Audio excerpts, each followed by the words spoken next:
ਸਤਨਾਮ ਸ਼੍ਰੀ ਵਾਹਿਗੁਰੂ ਸਾਹਿਬ JIO.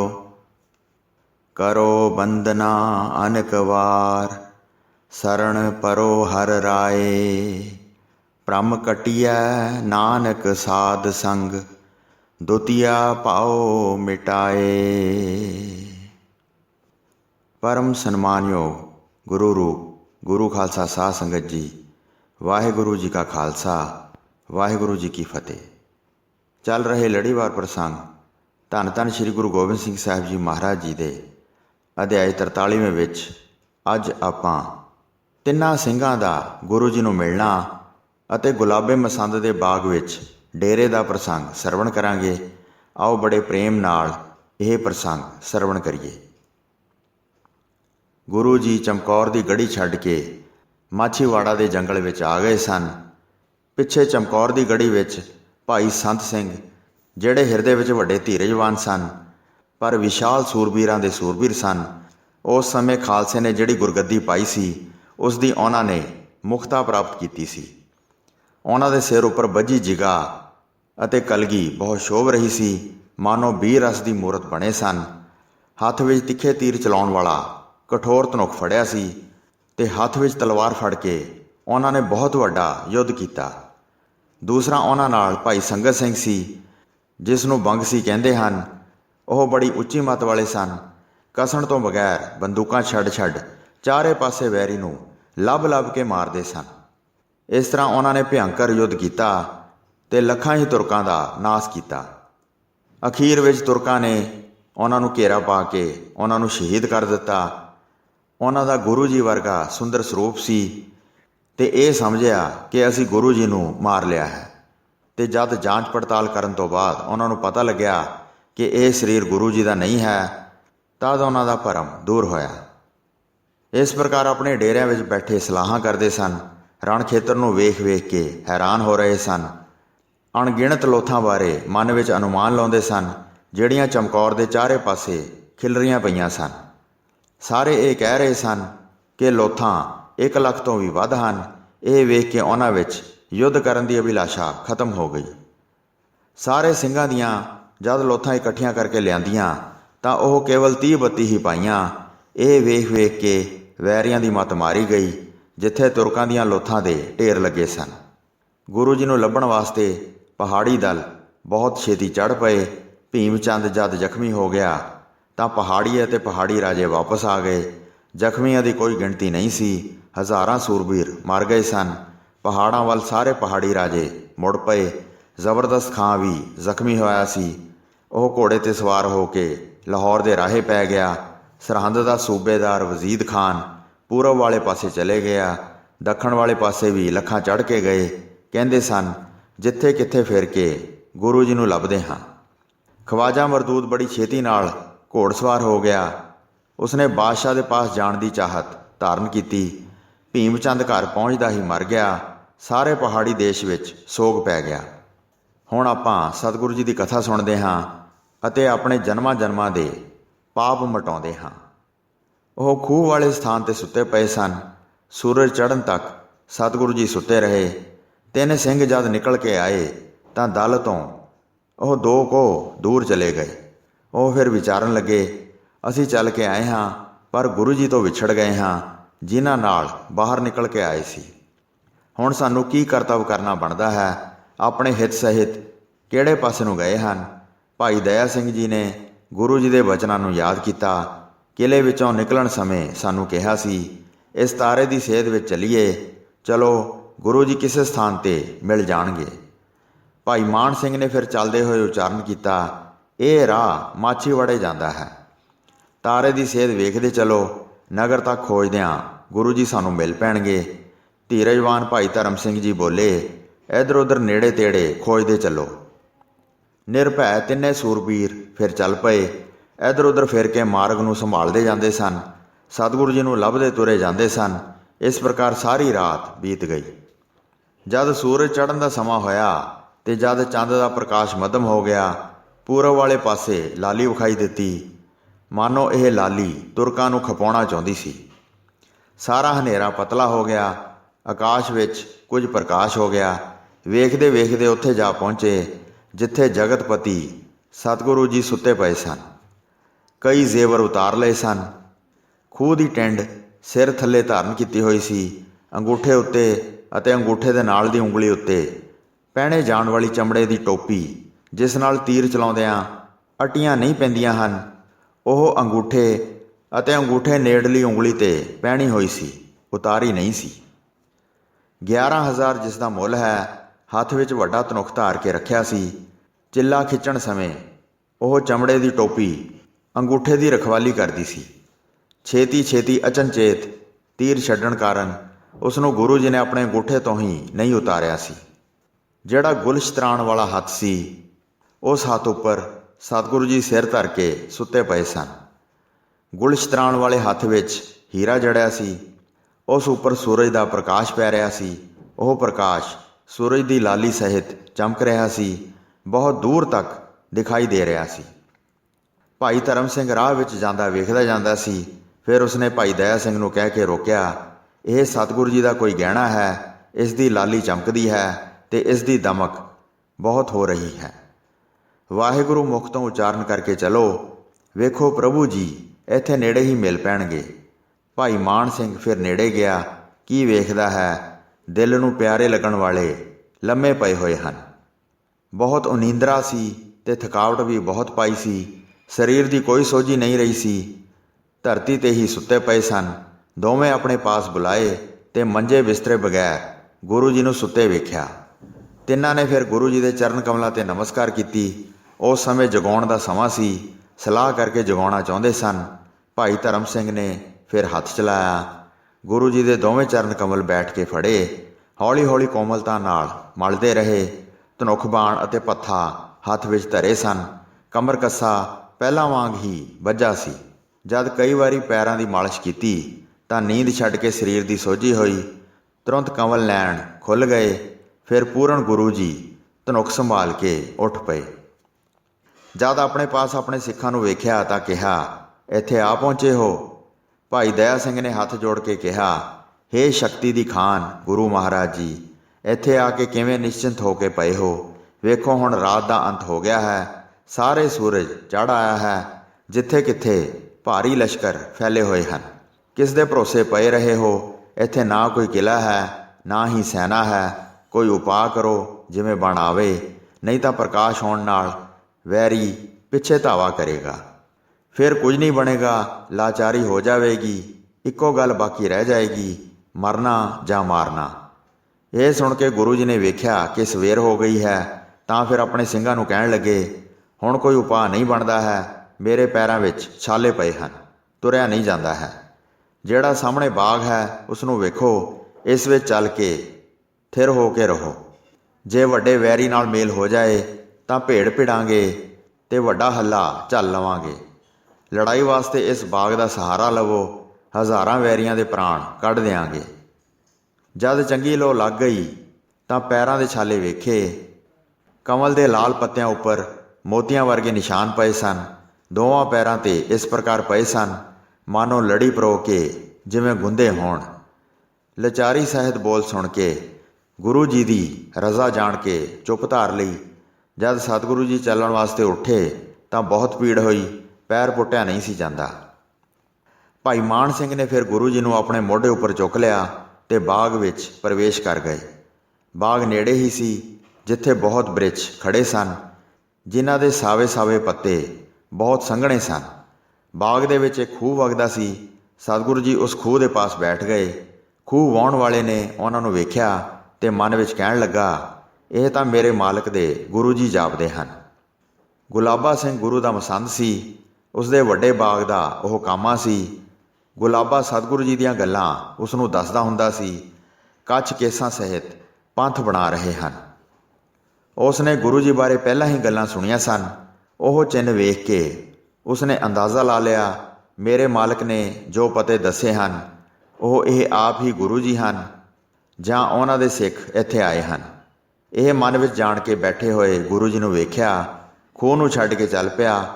ਭੱਜ ਕੇ ਗੁਲਾਬੇ ਪਾਸ ਪਹੁੰਚਿਆ ਤੇ ਉਸ ਨੂੰ ਮਿਲ ਕੇ ਸਾਰੀ ਖਬਰ ਸੁਣਾਈ। ਸ਼੍ਰੀ ਗੁਰੂ ਜੀ ਆਪ ਹਨ ਕਿ ਗੁਰੂ ਜੀ ਦੇ ਸਿੱਖ ਹਨ। ਹੁਣ ਸਵੇਰ ਵੇਲੇ ਬਾਗ ਵਿੱਚ ਪ੍ਰਵੇਸ਼ ਹੋਏ ਹਨ। ਕੇਸ ਅਤੇ ਕੱਛ ਜਿਵੇਂ ਤੁਸੀਂ ਦੱਸੇ ਹਨ, ਸਾਰੇ ਚਿੰਨ੍ਹ ਉਹਨਾਂ ਵਿੱਚ ਪਾਏ ਜਾਂਦੇ ਹਨ। ਉੱਠੋ, ਵੇਖ ਕੇ ਸਾਰੀ ਖਬਰਸਾਰ ਲਵੋ, ਚੱਲ ਕੇ ਪਰਖੋ ਤੇ ਪਛਾਣ ਕਰੋ। ਗੁਲਾਬਾ ਇਹ ਸੁਣ ਕੇ ਬਹੁਤ ਹੈਰਾਨ ਹੋਇਆ ਤੇ ਤੁਰੰਤ ਘਰ ਤੋਂ ਚੱਲ ਕੇ ਆ ਗਿਆ। ਬਾਗ ਵਿੱਚ ਆ ਕੇ ਕੀ ਵੇਖਦਾ ਹੈ, ਭਾਰੀ ਬਲਵਾਨ ਸਤਿਗੁਰੂ ਜੀ ਉੱਥੇ ਬੈਠੇ ਹਨ। ਉਸਨੇ ਨਮਸਕਾਰ ਕੀਤੀ ਤੇ ਧਰਤੀ ਤੇ ਮੱਥਾ ਟੇਕਿਆ। ਫਿਰ ਗਿਆਨ ਦੇ ਸਾਗਰ ਪ੍ਰਭੂ ਜੀ ਦੇ ਚਰਨ ਕਮਲਾਂ ਤੇ ਉਸਨੇ ਮੱਥਾ ਟੇਕਿਆ ਤੇ ਗੁਰੂ ਜੀ ਦਾ ਆਸ਼ੀਰਵਾਦ ਲਿਆ। ਸਤਿਗੁਰੂ ਜੀ ਮਾਛੀਵਾੜੇ ਦੇ ਜੰਗਲ ਤੋਂ ਚੱਲ ਕੇ ਇੱਕ ਬਾਗ ਵਿੱਚ ਆ ਕੇ ਬਿਰਾਜ ਗਏ ਤੇ ਸਾਰਾ ਦਿਨ ਉੱਥੇ ਬਤੀਤ ਕੀਤਾ। ਸ਼ਾਮ ਸਮੇਂ ਜਦ ਇਹ ਵੇਖਿਆ ਕਿ ਸੂਰਜ ਡੁੱਬ ਗਿਆ ਹੈ ਤਾਂ ਗੁਲਾਬਾ ਆਪਣੇ ਨਾਲ ਆਪਣੇ ਘਰ ਲੈ ਗਿਆ। ਉਸਦੇ ਘਰ ਵਿੱਚ ਇੱਕ ਚੁਬਾਰਾ ਸੀ ਜਿਹੜਾ ਹਾਲੇ ਨਵਾਂ ਹੀ ਬਣਾਇਆ ਸੀ। ਉਸਨੇ ਪ੍ਰਣ ਧਾਰਿਆ ਸੀ, ਪਹਿਲਾਂ ਸਤਿਗੁਰੂ ਜੀ ਚੱਲ ਕੇ ਆ ਕੇ ਇਸ ਚੁਬਾਰੇ ਵਿੱਚ ਆਪਣੇ ਚਰਨ ਪਾਉਣ, ਅਸੀਂ ਬਾਅਦ ਵਿੱਚ ਇਸ ਵਿੱਚ ਵਸਾਂਗੇ। ਇਸ ਪ੍ਰਕਾਰ ਚਿੱਤ ਵਿੱਚ ਦ੍ਰਿੜ ਕੀਤਾ ਸੀ। ਫਿਰ ਵੀ ਤੁਰਗ ਦਾ ਰਾਜ ਕਰਕੇ ਬਹੁਤ ਡਰਦੇ ਸਨ। ਦੂਸਰਾ ਪੰਜਾਬਾ ਉਸਦਾ ਭਰਾ ਸੀ ਜਿਹੜਾ ਵੱਡਾ ਲਾਚਾਰ ਸੀ। ਚੁਬਾਰੇ ਵਿੱਚ ਫਿਰ ਇੱਕ ਸੁੰਦਰ ਪਲੰਗ ਢੁਹਾਇਆ। ਫਿਰ ਸਤਿਗੁਰੂ ਜੀ ਨੂੰ ਉਸ ਉੱਤੇ ਬਿਠਾਇਆ ਜਿਨ੍ਹਾਂ ਦੇ ਅਚਰਜ ਵਿਲਾਸ ਹਨ। ਸਤਿਗੁਰੂ ਜੀ ਨੇ ਸਭ ਵਿਧੀਆਂ ਨਾਲ ਪ੍ਰਸ਼ਾਦਾ ਛਕ ਕੇ ਵਿਸ਼ਰਾਮ ਕੀਤਾ। ਸਵੇਰੇ ਸਵਖਤੇ ਉੱਠ ਪਏ ਤੇ ਸ਼ੌਚ ਇਸ਼ਨਾਨ ਵਾਸਤੇ ਬਹੁਤ ਜਲ ਮੰਗਵਾਇਆ। ਗੁਰੂ ਜੀ ਨੇ ਦਾਤਣ ਕਰਕੇ ਆਪਣਾ ਕਮਲ ਮੁਖ ਧੋਤਾ। ਫਿਰ ਚੌਂਕੀ ਉੱਪਰ ਖੜੇ ਹੋ ਕੇ ਸਰੀਰ 'ਤੇ ਇਸ਼ਨਾਨ ਕੀਤਾ। ਫਿਰ ਕਮਰ ਕੱਸੇ ਵਾਲੀ ਕੱਛ ਕੱਢ ਕੇ ਤੇੜ ਪਾਈ। ਜਿਹੜਾ ਅੰਦਰਲਾ ਆੜਬੰਦ ਬੱਝਾ ਸੀ ਉਹ ਲੰਮਾ ਪੈਂਡਾ ਕਰਨ ਕਰਕੇ ਕੱਸਿਆ ਗਿਆ ਸੀ। ਉਸ ਨੂੰ ਦੁਬਾਰਾ ਸੁਧਾਰ ਕੇ ਕੱਸਿਆ। ਉਹ ਆੜਬੰਦ ਮਾਸ ਵਿੱਚ ਖੁੱਭ ਗਿਆ ਸੀ ਤੇ ਖੂਨ ਦੇ ਨਾਲ ਜੰਮ ਗਿਆ ਸੀ। ਉਸ ਨੂੰ ਬਹੁਤ ਕੱਢ ਰਹੇ ਸਨ ਪਰ ਨਿਕਲਦਾ ਨਹੀਂ ਸੀ। ਫਿਰ ਹੱਥ ਨਾਲ ਫੜ ਕੇ ਖਿੱਚਿਆ। ਫਿਰ ਗੁਲਾਬੇ ਨੂੰ ਕਿਹਾ, ਯਤਨ ਕਰਕੇ ਇਸ ਨੂੰ ਕੱਢੋ। ਗੁਲਾਬਾ ਪਾਸੇ ਹੋ ਕੇ ਉਸ ਨੂੰ ਹੌਲੀ ਕੱਢਣ ਲੱਗਾ। ਚਿੱਤ ਵਿੱਚ ਸ਼ੰਕਾ ਸੀ ਕਿ ਗੁਰੂ ਜੀ ਨੂੰ ਨੰਗਿਆਂ ਨੂੰ ਅੱਖਾਂ ਨਾਲ ਨਾ ਵੇਖ ਲਵਾਂ। ਉਸਨੇ ਵਸਤਰ ਨੂੰ ਫੜਿਆ। ਜਿਸ ਵੇਲੇ ਉਹ ਨਾ ਨਿਕਲਿਆ ਤਾਂ ਗੁਰੂ ਜੀ ਨੇ ਕਿਹਾ, ਸ਼ੰਕਾ ਨਾ ਕਰੋ, ਵੇਖ ਕੇ ਕੱਢੋ। ਪਿਤਾ ਪੁੱਤਰ ਦੇ ਨਗਨ ਦਾ ਕੋਈ ਦੋਸ਼ ਨਹੀਂ ਹੁੰਦਾ, ਇਸ ਕਰਕੇ ਸ਼ੰਕਾ ਨਾ ਕਰੋ। ਫਿਰ ਵੀ ਗੁਲਾਬਾ ਸ਼ੰਕਾ ਕਰਦਾ ਸੀ। ਪਾਣੀ ਪਾ ਕੇ ਕੱਪੜੇ ਨੂੰ ਗਿੱਲਾ ਕੀਤਾ ਤੇ ਹੌਲੀ ਕੱਪੜੇ ਨੂੰ ਕੱਢ ਕੇ ਵੇਖਿਆ। ਕੱਪੜੇ ਨੂੰ ਦੋਵਾਂ ਪਾਸਿਆਂ ਤੋਂ ਗਿੱਲਾ ਕਰ ਖਿੱਚਿਆ। ਫਿਰ ਢਿੱਲਾ ਕਰ ਮਸੀਂ ਕੱਢਿਆ। ਗੁਰੂ ਜੀ ਨੇ ਕਛਹਿਰਾ ਤੇ ਹੋਰ ਸਾਰੇ ਵਸਤਰ ਸਜਾਏ। ਤਦ ਸ਼ਸਤਰ ਧਾਰਨ ਕਰਕੇ ਉਸ ਥਾਂ ਬੈਠ ਗਏ। ਫਿਰ ਗੁਲਾਬੇ ਨੇ ਪਾਸ ਆ ਕੇ ਹੱਥ ਜੋੜ ਕੇ ਬੇਨਤੀ ਕੀਤੀ, ਹੇ ਮਹਾਰਾਜ ਜੀ, ਕੈਸਾ ਭੋਜਨ ਛਕੋਗੇ ਅਤੇ ਕਦ ਤਿਆਰ ਕਰਵਾਵਾਂ? ਜਿਸ ਪ੍ਰਕਾਰ ਦੀ ਆਪ ਦੀ ਰੁਚੀ ਹੋਵੇ ਉਸ ਪ੍ਰਕਾਰ ਦਾ ਭੋਜਨ ਤਿਆਰ ਕਰਵਾਵਾਂ। ਇਸ ਤਰ੍ਹਾਂ ਗੁਲਾਬੇ ਨੇ ਗੁਰੂ ਜੀ ਵਾਸਤੇ ਪ੍ਰਸ਼ਾਦਾ ਤਿਆਰ ਕਰਵਾਇਆ। ਮਾਛੀਵਾੜਾ ਇੱਕ ਕਾਜ਼ੀ ਤੇ ਬ੍ਰਾਹਮਣ ਰਹਿੰਦਾ ਸੀ ਜਿਹੜਾ ਗੁਰੂ ਜੀ ਦੇ ਆਉਣ 'ਤੇ ਖੁਸ਼ ਨਹੀਂ ਸਨ ਤੇ ਉਸ ਨੂੰ ਧਮਕੀ ਦਿੰਦੇ ਸਨ ਕਿ ਸਵੇਰ ਹੋ ਲੈਣ ਦਿਓ, ਅਸੀਂ ਪੁਕਾਰ ਕਰਾਂਗੇ, ਬਾਦਸ਼ਾਹ ਦੇ ਬੰਦੇ ਲਿਆ ਕੇ ਤੁਹਾਡਾ ਘਰ ਵਿਖਾਵਾਂਗੇ, ਤੇਰੇ ਪਰਿਵਾਰ ਨੂੰ ਫੜ ਕੇ ਉਹਨਾਂ ਦੇ ਪੇਟ ਪਾੜ ਦੇਣਗੇ। ਤਦ ਗੁਲਾਬੇ ਅਤੇ ਪੰਜਾਬੇ ਨੇ ਡਰ ਕੇ ਉਹਨਾਂ ਅੱਗੇ ਹੱਥ ਜੋੜੇ, ਅੱਜ ਦੀ ਤੁਸੀਂ ਮਾਫੀ ਦੇ ਦਿਓ, ਸਵੇਰ ਹੁੰਦਿਆਂ ਇਹ ਚਲੇ ਜਾਣਗੇ। ਸਦਾ ਪੜੋਸੀਆਂ ਨੇ ਇੱਕ ਦੂਸਰੇ ਦੇ ਪਾਸ ਰਹਿਣਾ ਹੈ। ਅਸੀਂ ਸਦਾ ਤੁਹਾਡੇ ਅਧੀਨ ਰਹਿੰਦੇ ਹਾਂ। ਤੁਸੀਂ ਮਹਾਨ ਪੀਰ ਹੋ। ਵਰਜਨ ਨਾਲ ਜਦ ਨਾ ਹਟੇ ਤਾਂ ਗੁਰੂ ਜੀ ਨੇ ਸੈਯਦ ਦੇ ਘਰ ਮੋਹਰਾਂ ਸੁੱਟੀਆਂ। ਸੈਯਦ ਨੇ ਘਰ ਵਿੱਚ ਮੋਹਰਾਂ ਪਈਆਂ ਵੇਖ ਕੇ ਚੁਣ ਲਈਆਂ। ਧਨ ਦਾ ਬਹੁਤ ਲੋਭ ਕਰਕੇ ਚੁੱਪ ਹੋ ਗਿਆ। ਫਿਰ ਨਾ ਉਕਸਿਆ ਤੇ ਨਾ ਹੀ ਬੋਲਿਆ, ਘਰ ਵਿੱਚ ਪੈ ਕੇ ਸੁੱਤਾ ਰਿਹਾ। ਇਸ ਪ੍ਰਕਾਰ ਲੋਭ ਦੇ ਕੇ ਉਹਨਾਂ ਦਾ ਗੁੱਸਾ ਦੂਰ ਕੀਤਾ। ਗੁਲਾਬੇ ਦੇ ਘਰ ਦੇ ਮਨੁੱਖ ਤੇ ਇਸਤਰੀਆਂ ਨੇ ਡਰੀਆਂ ਹੋਈਆਂ ਨੇ ਫਿਰ ਸਲਾਹ ਕੀਤੀ, ਅੱਜ ਵੱਡੀ ਰਾਤ ਰਹਿੰਦਿਆਂ ਹੀ ਗੁਰੂ ਜੀ ਨੂੰ ਆਪਣੇ ਘਰ ਤੋਂ ਰੁਖਸਤ ਕਰੀਏ। ਨਾ ਇਹ ਛੁਪ ਕੇ ਰਹਿੰਦੇ ਹਨ ਅਤੇ ਨਾ ਹੀ ਕਿਸੇ ਪਾਸੋਂ ਡਰਦੇ ਹਨ। ਤੁਸੀਂ ਆਪਣੇ ਆਪ ਨੂੰ ਬਚਾਓ। ਇਸ ਪ੍ਰਕਾਰ ਗਿਣਤੀਆਂ ਗਿਣ ਕੇ ਸਭ ਧੀਰਜ ਗਵਾ ਬੈਠੇ। ਗੁਰੂ ਜੀ ਜਿਹੜੀ ਕਸੌਟੀ 'ਤੇ ਲਾਉਂਦੇ ਹਨ ਉਹ ਕਸੌਟੀ ਕੋਈ ਵੀ ਸਹਿ ਨਹੀਂ ਸਕਦਾ ਹੈ। ਗੁਰੂ ਜੀ ਨੇ ਜਦ ਪ੍ਰਸ਼ਾਦ ਛਕ ਲਿਆ ਤਾਂ ਹੱਥ ਪੈਰ ਧੋਤੇ। ਫਿਰ ਗੁਰੂ ਜੀ ਪਲੰਗ ਉੱਪਰ ਬੈਠ ਗਏ। ਕਿਸੇ ਪ੍ਰਕਾਰ ਦਾ ਵੀ ਡਰ ਧਾਰਨ ਨਹੀਂ ਕਰਦੇ ਸਨ। ਤੁਰਕਾਂ ਦੀ ਸੈਨਾ ਚਾਰੇ ਪਾਸੇ ਨਗਰਾਂ ਪਿੰਡਾਂ ਵਿੱਚ ਫੈਲ ਗਈ। ਗੁਰੂ ਜੀ ਦੀ ਖੋਜ ਵਾਸਤੇ 10,000 ਲਸ਼ਕਰ ਇੱਧਰ ਵੀ ਪਹੁੰਚ ਗਿਆ। ਨਬੀ ਖਾਂ ਗਨੀ ਖਾਂ ਵੀ ਉਸੇ ਦਲ ਵਿੱਚ ਸਨ। ਉਹ ਗੁਰੂ ਜੀ ਦੀ ਕਣਸੋ ਆਪਣੇ ਕੰਨਾਂ ਨਾਲ ਸੁਣ ਕੇ ਥਾਂ ਲੱਭਦੇ ਫਿਰਦੇ ਸਨ। ਘਰ ਫਿਰ ਕੇ ਲੁਕ ਕੇ ਗੁਰੂ ਜੀ ਦੀ ਪਛਾਣ ਚਾਹੁੰਦੇ ਸਨ। ਪਹਿਲਾਂ ਬਹੁਤ ਦੇਰ ਗੁਰੂ ਜੀ ਦੇ ਪਾਸ ਰਹੇ ਸਨ। ਗੁਰੂ ਜੀ ਪਾਸ ਲਿਆ ਕੇ ਘੋੜੇ ਵੇਚਿਆ ਕਰਦੇ ਸਨ। ਉਸ ਸਮੇਂ ਗੁਰੂ ਜੀ ਪਾਸ ਨੌਕਰੀ ਵੀ ਕੀਤੀ ਤੇ ਧਨ ਲੈ ਕੇ ਗੁਜ਼ਾਰਾ ਕਰਦੇ ਸਨ। ਯਾਦ ਕਰਦੇ ਸਮੇਂ ਮਨ ਵਿੱਚ ਆਇਆ ਕਿ ਚਿੱਤ ਵਿੱਚ ਭਲਾ ਵਿਚਾਰਿਆ ਹੈ, ਜੇ ਸਾਡੇ ਪਾਸੋਂ ਸਤਿਗੁਰੂ ਜੀ ਦੀ ਕੁਝ ਸੇਵਾ ਹੋ ਸਕੇ। ਇਸ ਨਾਲੋਂ ਹੋਰ ਕੋਈ ਵੱਡੀ ਕਾਰ ਨਹੀਂ ਹੈ। ਨਵੀ ਖਾਂ ਗਨੀ ਖਾਂ ਫਿਰ ਗੁਲਾਬੇ ਦੇ ਘਰ ਆਏ ਤੇ ਜਦ ਗੁਰੂ ਜੀ ਨੂੰ ਉਹਨਾਂ ਬਾਰੇ ਪਤਾ ਲੱਗਾ ਤਾਂ ਉਹਨਾਂ ਨੇ ਦੋਵਾਂ ਨੂੰ ਆਪਣੇ ਪਾਸ ਬੁਲਾ ਲਿਆ। ਦਰਸ਼ਨ ਕਰਕੇ ਦੋਵਾਂ ਨੇ ਬੰਦਨਾ ਕੀਤੀ ਤੇ ਫਿਰ ਗੁਰੂ ਜੀ ਦੇ ਪਾਸ ਬੈਠ ਕੇ ਕਹਿਣ ਲੱਗੇ, ਅਸੀਂ ਆਪ ਜੀ ਦੇ ਪਹਿਲਾਂ ਵਾਂਗ ਹੀ ਨੌਕਰ ਹਾਂ। ਜਿਵੇਂ ਪਹਿਲਾਂ ਤੁਹਾਡਾ ਕਾਰਜ ਕਰਦੇ ਸੀ, ਹੁਣ ਜਿਵੇਂ ਵੀ ਉਚਿਤ ਹੋਵੇ ਕਹੋ, ਅਸੀਂ ਉਸ ਤਰ੍ਹਾਂ ਹੀ ਕਰਾਂਗੇ। ਸਾਡੇ ਵੱਲੋਂ ਕਿਸੇ ਪ੍ਰਕਾਰ ਦੀ ਇਨਕਾਰ ਨਹੀਂ ਹੈ। ਇਹ ਸੁਣ ਕੇ ਗੁਰੂ ਜੀ ਨੇ ਕਿਹਾ, ਸਾਡੇ ਨਾਲ ਰਹੋ ਤੇ ਹਿੱਤ ਧਾਰ ਕੇ ਸਾਡੇ ਨਾਲ ਚੱਲੋ। ਜਦ ਅਸੀਂ ਖੁਸ਼ੀ ਦੇਵਾਂਗੇ ਤਦ ਵਾਪਸ ਆ ਜਾਣਾ। 2-4 ਦਿਨ ਇਹੋ ਕਾਰਜ ਹੈ। ਗੁਰੂ ਜੀ ਦੇ ਬਚਨ ਮੰਨ ਕੇ ਬੋਲੇ, ਬਿਹਤਰ ਹੈ। ਫਿਰ ਜਾ ਕੇ ਕਿਸੇ ਦੇ ਘਰ ਰਹੇ। ਫਿਰ ਰਾਤ ਪੈਣ 'ਤੇ ਸਤਿਗੁਰੂ ਜੀ ਆਪ ਅਤੇ ਆਪਣੇ ਸਿੱਖਾਂ ਸਹਿਤ ਸਭ ਥਾਈਂ ਸੌਂ ਗਏ। ਆਪਣੇ ਪਰਿਵਾਰ ਸਹਿਤ ਗੁਲਾਬਾ ਵੀ ਸੌਂ ਗਿਆ, ਪਰ ਹਿਰਦੇ ਵਿੱਚ ਡਰ ਧਾਰ ਕੇ ਜਾਗਦਾ ਹੋਇਆ ਬੈਠਾ ਰਿਹਾ। ਤੁਰਕ ਫੜ ਕੇ ਸਜ਼ਾ ਦੇਣਗੇ, ਗੁਰੂ ਜੀ ਨੂੰ ਚੰਗੀ ਤਰ੍ਹਾਂ ਰੁਖਸਤ ਕਰਦਾ ਹਾਂ। ਜਦ ਸਵਾ ਪਹਿਰ ਰਾਤ ਰਹਿ ਗਈ ਤਾਂ 5 ਰੁਪਈਏ ਇੱਕ ਥਾਂ ਤੋਂ ਲਏ, ਸੁੱਤਿਆਂ ਹੋਇਆਂ ਸਤਿਗੁਰੂ ਜੀ ਨੂੰ ਜਗਾਇਆ ਤੇ ਉਹਨਾਂ ਦੇ ਅੱਗੇ 5 ਰੁਪਈਏ ਧਰ ਕੇ ਹੱਥ ਜੋੜੇ। ਵਿਦਾਇਗੀ ਵੇਖ ਕੇ ਸਤਿਗੁਰੂ ਜੀ ਬੋਲੇ, ਗੁਲਾਬੇ, ਇਹ ਤੂੰ ਕੈਸੀ ਕਿਰਤ ਧਾਰਨ ਕੀਤੀ ਹੈ। ਧੀਰਜ ਧਾਰਨ ਕਰੋ ਤੇ ਦਿਲ ਵਿੱਚ ਕਿਸੇ ਪ੍ਰਕਾਰ ਦਾ ਭਰਮ ਨਾ ਕਰੋ। ਪਹਿਲਾਂ ਵਾਂਗ ਸਾਵਧਾਨ ਬਣੋ। ਗੁਲਾਬਾ ਕਹਿਣ ਲੱਗਾ, ਹੇ ਸਤਿਗੁਰੂ ਜੀ, ਤੁਸੀਂ ਸਭ ਵਿਧੀਆਂ ਨਾਲ ਸਮਰੱਥ ਹੋ। ਮੈਂ ਗਰੀਬ ਹੁਣ ਮਾਰਿਆ ਜਾਵਾਂਗਾ। ਤੁਰਕ ਹੁਣ ਫੜ ਲੈਣਗੇ ਤੇ ਕੈਦ ਕਰ ਲੈਣਗੇ। ਸਭ ਪਰਿਵਾਰ ਸਹਿਤ ਮੈਨੂੰ ਸਜ਼ਾ ਦੇਣਗੇ। ਉਸ ਦਾ ਡਰਿਆ ਹੋਇਆ ਦਿਲ ਵੇਖ ਕੇ ਸਤਿਗੁਰੂ ਜੀ ਬੋਲੇ, ਹੇ ਗੁਲਾਬਾ, ਭਰਮਾਂ ਵਿੱਚ ਨਾ ਪਵੋ। ਜਿਵੇਂ ਗੁਰੂ ਡਾਢੇ ਹਨ, ਉਸ ਤਰ੍ਹਾਂ ਗੁਰੂ ਜੀ ਦੇ ਸਿੱਖ ਵੀ ਡਾਢੇ ਹਨ। ਇਹਨਾਂ ਨੂੰ ਤੱਤੀ ਹਵਾ ਵੀ ਨਹੀਂ ਲੱਗੇਗੀ। ਗੁਲਾਬੇ ਨੇ ਫਿਰ ਕਿਹਾ, ਹੇ ਸਤਿਗੁਰੂ ਜੀ, ਤੁਸੀਂ ਸਮਰੱਥ ਵੱਡੇ ਸ਼ਕਤੀਸ਼ਾਲੀ ਹੋ। ਮੈਂ ਮਾੜਾ ਹਾਂ, ਕਿਸੇ ਤਰ੍ਹਾਂ ਵੀ ਬਚਾਵ ਨਹੀਂ ਹੋ ਸਕਦਾ। ਫਿਰ ਕੋਈ ਵੀ ਉਪਾਅ ਨਹੀਂ ਹੋਵੇਗਾ। ਹੁਣ ਜਦ ਨਗਰੀ ਵਿੱਚ ਪ੍ਰਗਟ ਹੋ ਜਾਏਗਾ। ਫਿਰ ਸਤਿਗੁਰੂ ਜੀ ਨੇ ਕਿਹਾ, ਤੁਸੀਂ ਮਾੜੇ ਨਹੀਂ ਹੋ। ਸਮਰੱਥ ਗੁਰੂ ਤੁਹਾਨੂੰ ਸਮਰੱਥ ਬਣਾਉਂਦਾ ਹੈ। ਤੁਹਾਡਾ ਵਾਲ ਵਿੰਗਾ ਨਹੀਂ ਹੋਵੇਗਾ। ਸਤਿਗੁਰੂ ਜੀ ਸਦਾ ਤੁਹਾਡੇ ਅੰਗ ਸੰਗ ਹੋ ਕੇ ਸਹਾਇਕ ਬਣਨਗੇ। ਫਿਰ ਗੁਲਾਬੇ ਨੇ ਡਰ ਧਾਰਨ ਕਰਕੇ ਕਿਹਾ, ਮੈਂ ਮਾੜਾ ਹਾਂ, ਮੇਰਾ ਬਚਾਵ ਨਹੀਂ ਹੋਵੇਗਾ। ਸੁਣ ਕੇ ਸਤਿਗੁਰੂ ਜੀ ਨੇ ਕਿਹਾ, ਤੁਸੀਂ ਮਾੜੇ ਰਹੇ ਹੋ, ਜ਼ੋਰਾਵਰ ਵਾਲੀ ਕੋਈ ਪਦਵੀ ਨਹੀਂ ਲਈ ਹੈ। ਜਦ ਸਤਿਗੁਰੂ ਜੀ ਕੁਰੂਕਸ਼ੇਤਰ ਗਏ ਸਨ ਤੇ ਫਿਰ ਚਮਕੌਰ ਵਿੱਚ ਜਾ ਕੇ ਉਤਰੇ ਸਨ। ਇੱਕ ਨਿਹਾਲਾ ਪਿੰਡ ਦਾ ਚੌਧਰੀ ਸੀ। ਉਸਨੇ ਬਹੁਤ ਪ੍ਰੇਮ ਧਾਰ ਕੇ ਗੁਰੂ ਜੀ ਦੀ ਸੇਵਾ ਕੀਤੀ ਸੀ। ਸੁਣ ਕੇ ਸੰਗਤ ਦਰਸ਼ਨਾਂ ਵਾਸਤੇ ਆ ਕੇ ਮਿਲੀ ਸੀ ਤੇ ਉਹ ਅਨੇਕਾਂ ਪ੍ਰਕਾਰ ਦੇ ਉਪਹਾਰ ਲੈ ਕੇ ਆਏ। ਮਾਛੀਵਾੜੇ ਦੀ ਇੱਕ ਖਤਰਾਣੀ ਹਿਰਦੇ ਦਾ ਪ੍ਰੇਮ ਵੇਖ ਕੇ ਸੁਣ ਕੇ ਉੱਥੇ ਪਹੁੰਚੀ। ਸੂਖਮ ਵਸਤਰ ਦਾ ਇੱਕ ਥਾਣ ਲਿਆਈ ਤੇ ਬੰਦਨਾ ਕਰਕੇ ਹੱਥ ਜੋੜ ਕੇ ਅਰਪਣ ਕੀਤਾ। ਗੁਰੂ ਜੀ ਨੇ ਵੇਖ ਕੇ ਫਰਮਾਇਆ, ਹੇ ਸਿੱਖਣੀਏ, ਮੰਗੋ ਜੋ ਚਿੱਤ ਦੀ ਲੋੜ ਹੈ। ਬੰਦਨਾ ਕਰਕੇ ਖਤਰਾਣੀ ਨੇ ਕਿਹਾ, ਹੇ ਸੱਚੇ ਪਾਤਸ਼ਾਹ ਜੀ, ਮੇਰੀ ਇੱਕ ਬੇਨਤੀ ਹੈ। ਮੈਂ ਹੁਣ ਬਹੁਤ ਬਿਰਧ ਹੋ ਗਈ ਹਾਂ। ਬਰੀਕ ਸੂਤ ਕੱਤ ਕੇ ਮੈਂ ਨਿਤ ਸੁੰਦਰ ਵਸਤਰ ਭੇਟਾ ਵਜੋਂ ਦਿੰਦੀ ਰਹੀ ਹਾਂ। ਮੈਨੂੰ ਕਿਵੇਂ ਆਪ ਜੀ ਦੇ ਦਰਸ਼ਨ ਪ੍ਰਾਪਤ ਹੋਣਗੇ, ਇਹ ਆਸ ਮੇਰੀ ਕਿਵੇਂ ਪੂਰੀ ਹੋਵੇਗੀ। ਇਹ ਸੁਣ ਕੇ ਗੁਰੂ ਜੀ ਨੇ ਕਿਹਾ, ਵਸਤਰ ਅਸੀਂ ਆਪ ਆ ਕੇ ਲੈ ਲਵਾਂਗੇ। ਜਿਸ ਨਗਰ ਵਿੱਚ ਵੀ ਤੂੰ ਰਹਿੰਦੀ ਹੋਵੇਂਗੀ, ਕੱਤ ਬਣਾ ਕੇ ਤਿਆਰ ਕਰ ਰੱਖੀਏ। ਅਸੀਂ ਆਪਣੇ ਅੰਗ 'ਤੇ ਸਜਾ ਕੇ ਉਹ ਵਸਤਰ ਪਹਿਨਾਂਗੇ। ਸਾਡੇ ਪਾਸੋਂ ਮਹਾਂਪ੍ਰਸ਼ਾਦ ਲੈ ਕੇ ਛਕੋ। ਇਹ ਕਹਿ ਕੇ ਸਤਿਗੁਰੂ ਜੀ ਨੇ ਪ੍ਰਸ਼ਾਦ ਖਾਣ ਨੂੰ ਦਿੱਤਾ। ਆਨੰਦ ਪ੍ਰਸੰਨ ਹੋ ਕੇ ਫਿਰ ਆਪਣੇ ਘਰ ਨੂੰ ਚਲੀ ਗਈ। ਉਸਨੇ ਕੱਤ ਕੇ ਵਸਤਰ ਬਣਾ ਕੇ ਧਰੇ ਸਨ।